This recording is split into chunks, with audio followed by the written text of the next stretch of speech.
Ladies and gentlemen, today we gather to acknowledge a truth that we all must face at some point in our lives: the inevitability of pain. It's a universal language that we all speak, a common denominator that binds us together in our shared humanity.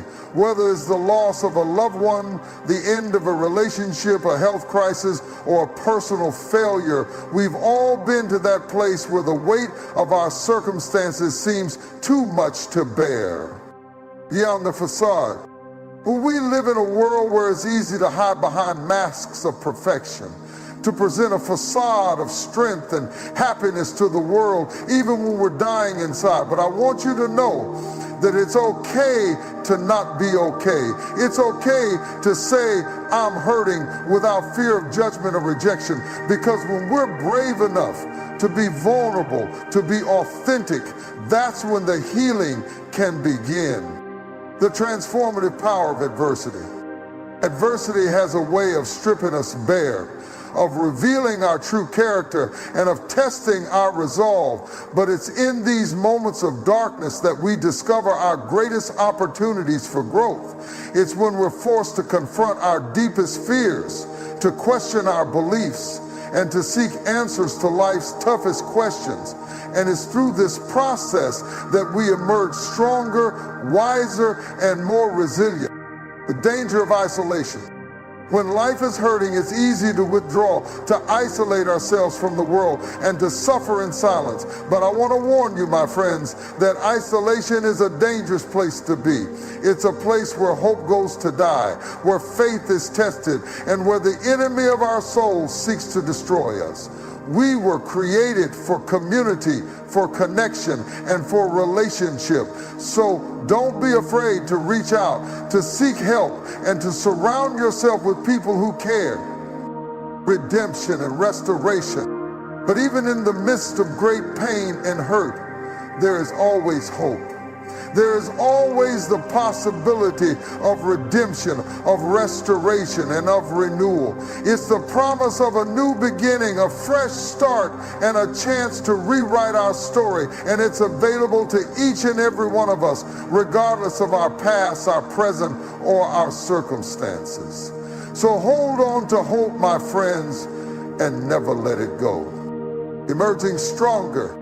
As we navigate the dark waters of pain and hurt, let us remember that we are not alone. Let us remember that we are strong, that we are resilient, and that we are capable of overcoming even the greatest challenges. And when we emerge on the other side, let us emerge stronger, wiser, stronger, and more compassionate, with a deeper understanding of ourselves and our place in the world. Because when life is hurting, it's not the end, it's just the beginning of a new chapter, a new story, and a new opportunity to rise above the pain and to find redemption, restoration, and renewal.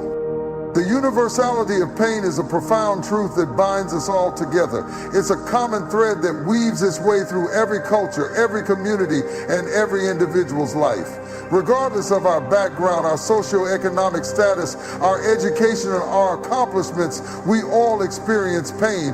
It's an equalizer, a great leveler that reminds us of our shared humanity. We all know what it's like to hurt, to feel the sting of rejection, the ache of loss, or the weight of disappointment. We all know what it's like to feel like we're walking through a dark valley with no light in sight and no clear path forward. Pain is a language that everyone speaks, and it's a language that transcends words. It's a cry, a scream, a whisper, and a sigh all at once. It's the tears we shed, the sleepless nights we endure, and the weight we carry. It's the burden we bear, the cross we carry, and the load we love. And yet, despite its universality, pain is also deeply personal. It's a unique and individual experience that can't be fully understood or explained by anyone else. It's a solitary journey that we must each take with our own feet, on our own path, and in our own time. But even in its uniqueness, pain has a way of connecting us to others. It's a shared experience that creates a sense of solidarity, a sense of community, and a sense of compassion. When we see someone else hurting, we're reminded of our own pain, and we're moved to empathy. We're moved to reach out, to touch, to comfort, and to care. We're moved to say, I understand, I feel you, and I'm here for you. And in that moment, something beautiful happens. We form a bond, a connection, and a community that transcends our differences and reminds us of our shared humanity. The universality of pain also reminds us that we're not alone. We're not the only ones who are hurting, struggling, or suffering. There are others out there who are going through similar experiences, who are facing similar challenges, and who are feeling similar emotions. And that knowledge, that understanding can be a powerful comfort. It can be a reminder that we're part of a larger story, a larger narrative, and a larger community. It can be a reminder that we're not isolated, we're not insulated, and we're not immune to the pain and struggles of others. So let us acknowledge the universality of pain and let us embrace it as a shared human experience. Let us recognize that pain is not something to be ashamed of, but something to be acknowledged, accepted, and addressed. Let us create spaces where people can share their pain, their struggles, and their stories without fear of judgment, rejection, or condemnation. Let us form communities that are built on empathy, compassion, and understanding, and let us remind each other that we're not alone in our pain. We're together, we're connected, and we're strong. Beyond the facade, we all wear masks to hide our true selves from the world. We put on a brave face, a happy face, and a strong face, even when we're dying inside. We pretend to be okay when we're not okay. We pretend to be happy when we're sad. We pretend to be strong when we're weak. And we do it all to avoid being vulnerable, to avoid being exposed, and to avoid being hurt.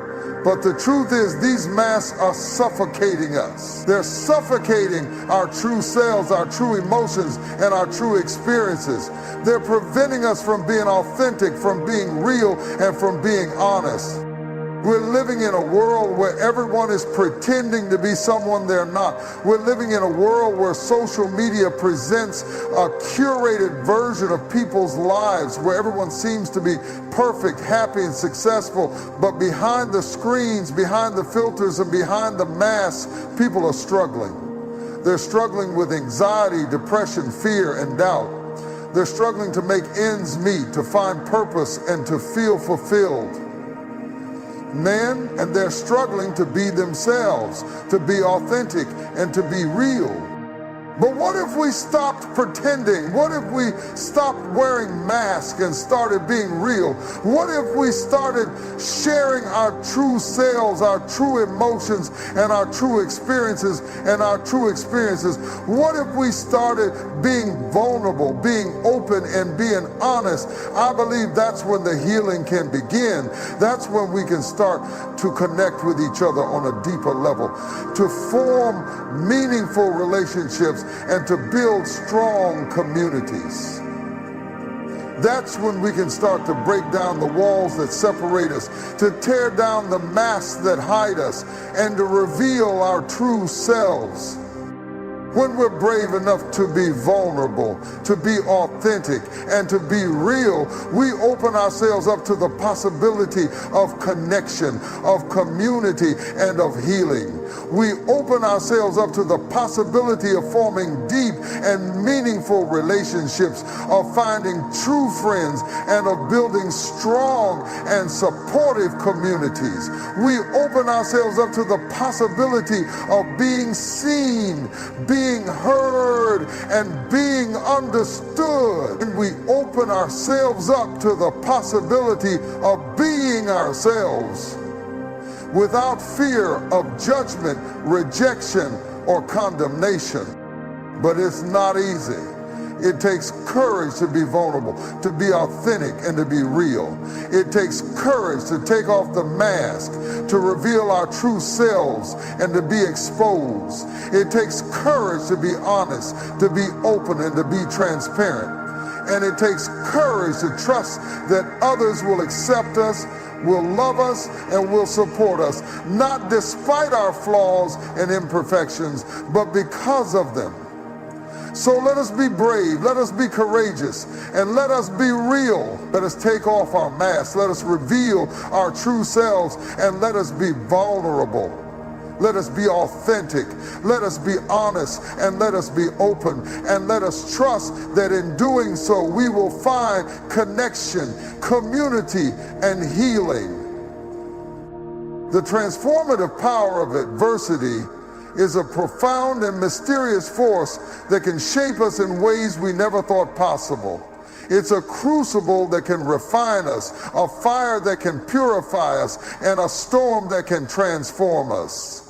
Adversity has a way of stripping us bare, of revealing our true character, and of testing our resolve. It's a mirror that reflects our deepest fears, our greatest weaknesses, and our most profound strengths. And it's a catalyst that can spark growth, ignite passion, and fuel transformation. When we're faced with adversity, we're forced to confront our limitations, our biases, and our assumptions. We're forced to question our values, our beliefs, and our priorities, and we're forced to make choices that can either break us or make us. We can choose to let adversity define us, or we can choose to define ourselves in the face of adversity. We can choose to be victims, or we can choose to be victors. We can choose to be victims, or we can choose to be victors. We can choose to be broken, or we can choose to be transformed. Adversity can be a powerful teacher, a wise mentor, and a fierce coach. It can push us to our limits, test our resolve, and challenge our assumptions. It can force us to innovate, to adapt, and to evolve. And it can help us discover strengths we never knew we had, talents we never knew we possessed, and resilience we never knew we could muster. Adversity can be a wake-up call, a reality check, and a call to action. It can shake us out of our complacency, our comfort zones, and our ruts, and it can propel us into new territories, new challenges, and new opportunities.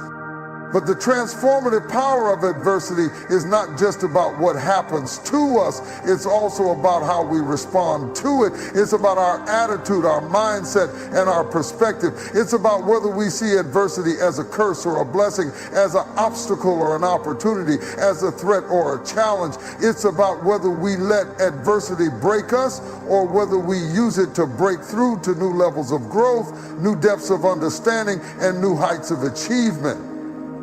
And it's about whether we emerge from adversity stronger, wiser, and more resilient, or weaker, more bitter, and more broken. The transformative power of adversity can be seen in the lives of countless individuals who have faced incredible challenges and overcome them. It can be seen in the stories of people who have risen from poverty, from oppression, and from adversity to achieve greatness. It can be seen in the lives of those who have faced illness, injury, and loss, and yet have found a way to heal, to recover, and to thrive. And it can be seen in the lives of those who have faced their fears, their doubts, and their limitations, and yet have found a way to overcome them, to transcend them, and to transform them. So let us not be afraid of adversity. Let us not be intimidated by it, and let us not be broken by it. Let us instead, let us face it head on. Let us embrace it, and let us use it as a catalyst for growth, for transformation, and for triumph. The danger of isolation is a silent killer that can creep up on us when we least expect it. It's a subtle and insidious force that can slowly drain the life out of us, leaving us feeling empty, alone, and disconnected. When we're isolated, we're cut off from the world, from others, and from ourselves. We're disconnected from the things that bring us joy, the people who bring us love, and the activities that bring us fulfillment. We're left to face our struggles, our fears, and our doubts alone without the support, the guidance, and the comfort of others.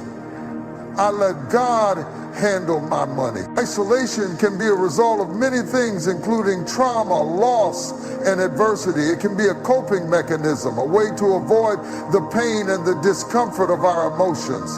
But it's a coping mechanism that ultimately backfires, leaving us feeling more alone, more disconnected, and more vulnerable.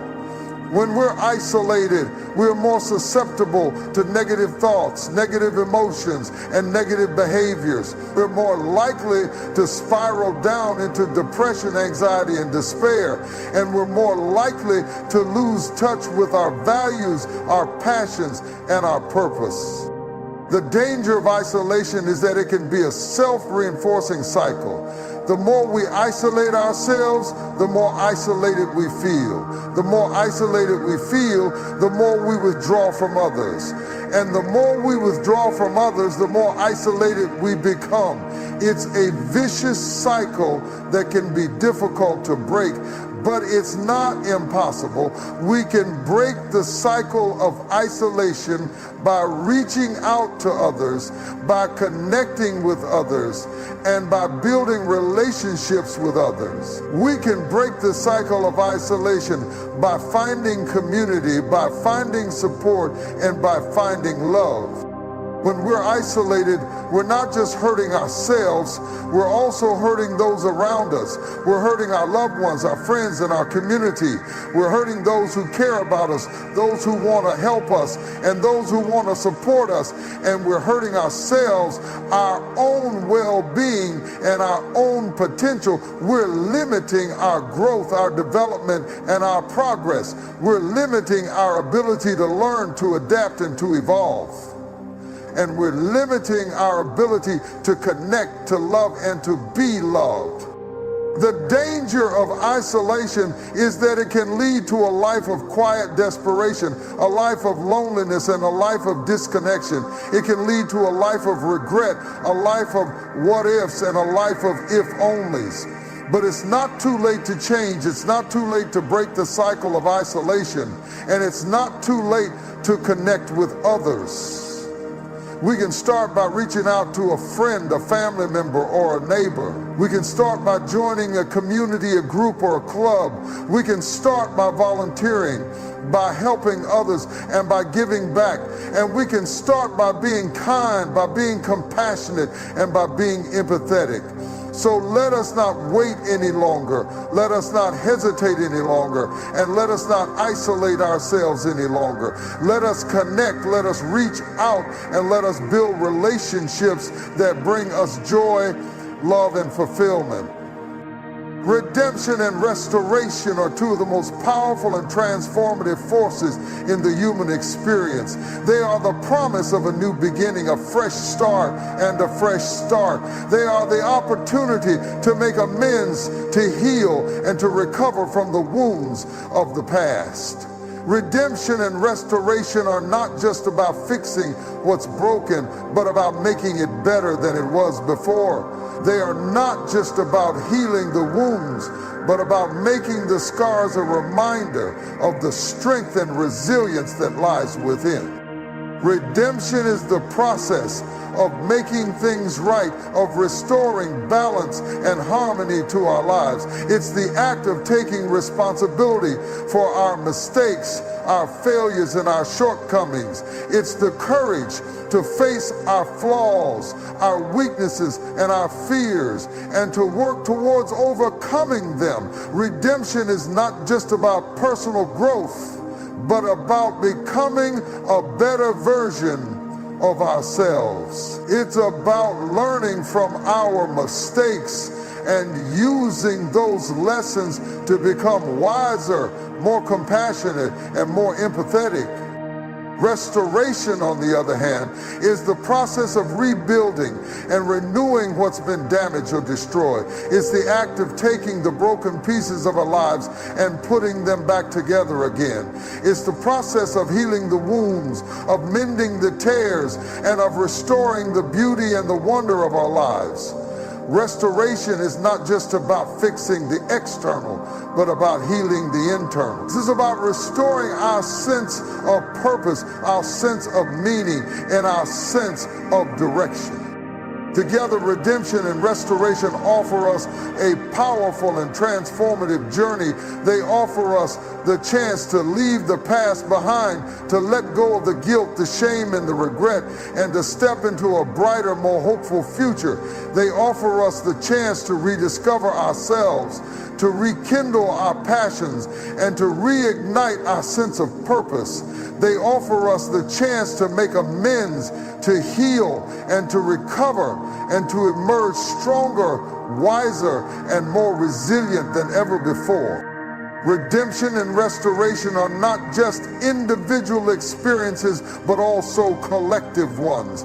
They are not just about personal healing, but about communal healing. They are not just about individual growth, but about collective growth. When we experience redemption and restoration, we are not just healing ourselves, but also those around us.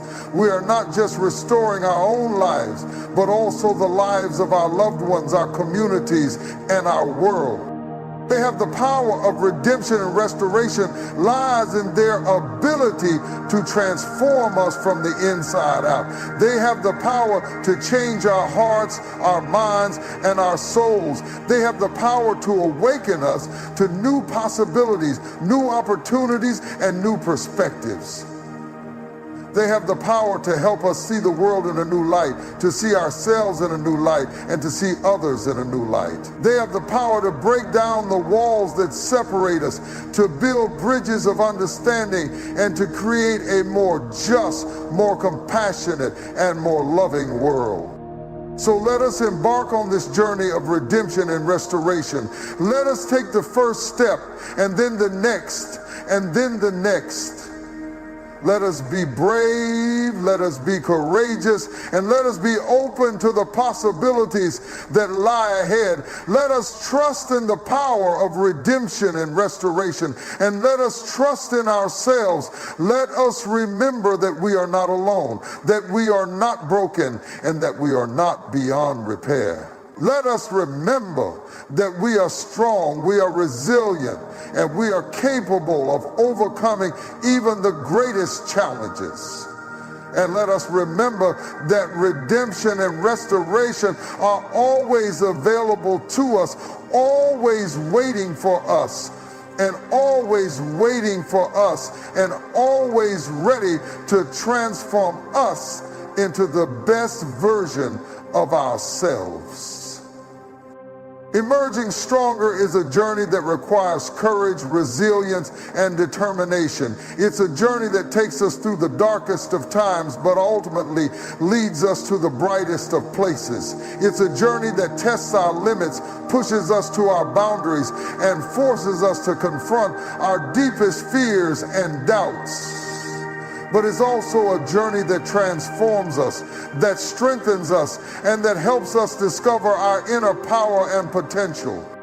As we navigate the challenges and obstacles that life throws our way, we begin to realize that we are capable of more than we ever thought possible. We begin to see that we are stronger than we thought, more resilient than we thought, and more resourceful than we thought. We begin to understand that we are not victims of our circumstances, but rather the architects of our own destiny.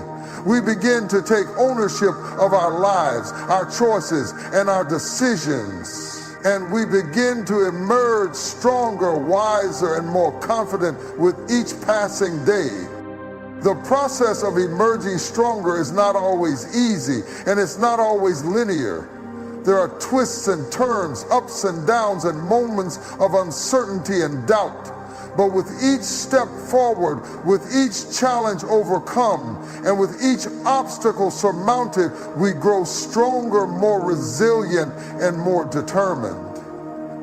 we begin to see that we are not alone, that we are part of a larger community, and that we are connected to something greater than ourselves. We begin to understand that our struggles, our challenges, and our triumphs are not just our own, but are also a part of the larger human experience. As we emerge stronger, we begin to realize that our experiences, both good and bad, have shaped us into the people we are today. We begin to see that our struggles have given us a unique perspective, a unique voice, and a unique contribution to make to the world. We begin to understand that our scars, our wounds, and our imperfections are not weaknesses, but rather strengths, and that they are a testament to our resilience, our courage, and our determination. We begin to emerge stronger, not in spite of our challenges, but because of them. The journey of emerging stronger is a lifelong journey, and it's a journey that requires ongoing effort, commitment, and dedication. It's a journey that requires us to be patient, to be kind, and to be compassionate with ourselves. It's a journey that requires us to take risks, to face our fears, and to push beyond our comfort zones. But it's a journey that is worth it because it's a journey that leads us to a place of greater strength, greater wisdom, and greater fulfillment. We have to go. It's a journey that helps us discover our true potential, our true purpose, and our true passion. And it's a journey that helps us emerge stronger, more confident, and more resilient, ready to take on whatever challenges life may throw our way. As we emerge stronger, we begin to see the world in a new light. We begin to see that we are not just individuals, but are part of a larger web of relationships, connections, and communities. We begin to understand that our actions, our choices, and our decisions have an impact on those around us, and that we have the power to make a positive difference in the world. We begin to see that we are not just passive observers, but are active participants in the creation of our own lives, our own destinies, and our own futures. And we begin to emerge stronger, more empowered, and more inspired to make a positive impact on the world around us. In conclusion, as we reflect on the journey of transformation, redemption, and restoration, we are reminded that emerging stronger is not just a destination, but a continuous process. It's a journey that requires courage, resilience, and determination. It's a journey that takes us through the darkest of times, but ultimately leads us to the brightest of places. We've explored the transformative power of adversity, the danger of isolation, and the importance of redemption and restoration. We've seen that it's possible to break free from the chains of our past, to heal from our wounds, and to emerge stronger, wiser, and more compassionate. As we move forward, let us remember that we are not alone. We are part of the larger community, connected by our shared human experiences. Let us hold on to hope, on to faith, and on to the knowledge that we are capable of overcoming even the greatest challenges. Let us emerge stronger, not just as individuals, but as a collective, united in our quest for a brighter, more loving, and more compassionate world. Let us take the lessons we've learned, the wisdom we've gained, and the strength we've developed, and use them to make a positive impact on the world around us. Let us be the light in the darkness, the hope in the despair, and the love in the hate. Let us emerge stronger, not just for ourselves, but for each other and for the world that needs us to be our best selves. In the end, emerging stronger is not just a personal journey, but a collective one. It's a journey that requires us to come together, to support each other, and to lift each other up. It's a journey that requires us to be vulnerable, to be open, and to be honest with ourselves and with each other. And it's a journey that requires us to trust in the power of redemption, restoration, and transformation. So let us embark on this journey together with courage, with hope, and with faith. Let us emerge stronger, more resilient, and more compassionate. Let us create a world that is more just, more equitable, and more loving. And let us never forget that we are capable of emerging stronger, no matter what challenges we face, no matter what obstacles we overcome, and no matter what triumphs we achieve. Thank you.